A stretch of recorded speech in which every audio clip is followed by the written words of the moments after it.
There is a phenomenon that happens as a part of human nature, which can be summarized into this sentence: having is not nearly as pleasurable as wanting. Um, I have seen so many situations when a person is hoping and dreaming and praying to have something, let's say an inanimate object, uh, like an automobile or, whatever, fill in the blank. And they do whatever it takes, uh, go through fire, jump through loops. They do whatever it takes to acquire it. And nearly the moment they do, the next morning they wake up and they realized it wasn't all that it was, uh, you know, imagined to be in their mind.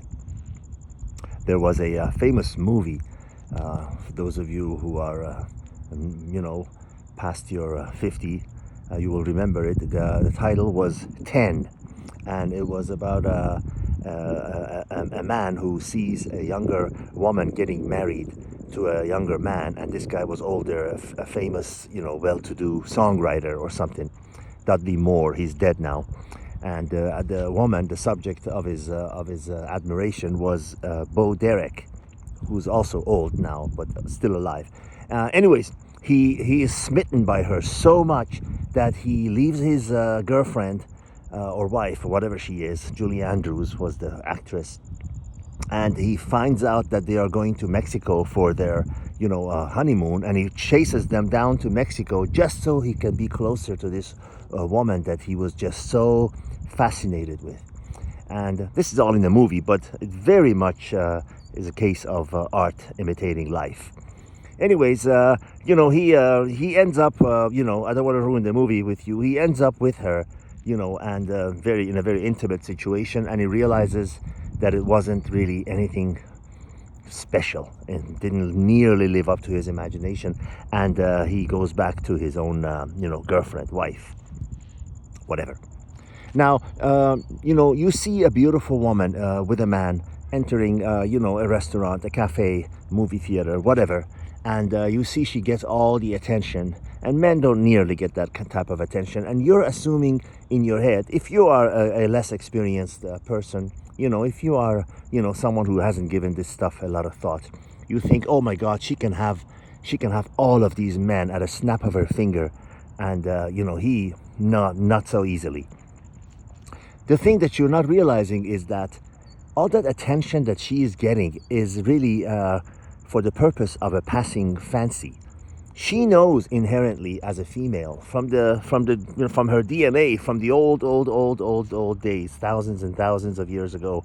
It is built into her DNA. A woman can tell that this interest that she's getting from men are most likely something that will dissipate after they've had her. Now, that could be one night, that could be 3 months, it could be 6 months, it could be 2 weeks, but it will dissipate. That's why they're so interested in a man that will want to stay with them, as opposed to someone who just wants to go to bed with them. And again, women know that. So next time you see a beautiful woman with a man and you think, oh, well, he's at such a disadvantage because she can have anyone she wants, and she could leave him at a snap of a finger, and all these men would be ready to take her. But are all these men also ready to keep her? A lot of women can say, I can have anyone I want in this room. And they're probably right. If she's a good-looking young woman, sexy, whatever, not necessarily young, but, good-looking, she's right. She can have them. But will they stay with her after they gotten what they wanted? That's thinking a layer deeper. And, I'm not saying that anyone is more, intelligent than others. It's just that most people just see things on the surface, and they don't bother looking deeper, or they don't have the ability to look deeper, or they for one reason or another, they cannot. But it's the case of being not nearly as pleasurable as wanting. That is very true in life. It's human nature. I'm sure a lot of you have experienced it. I certainly have. And it's something that we need to keep in mind. that what we imagine in our head is not necessarily what it will be in real life. All the best, signing out. I see this strange light in the sky. I don't know if you see that. I don't know what that is. A little bonus at the end of the video for those of you who stayed around. Sorry, my iPhone doesn't do too well justice to this. God be with you.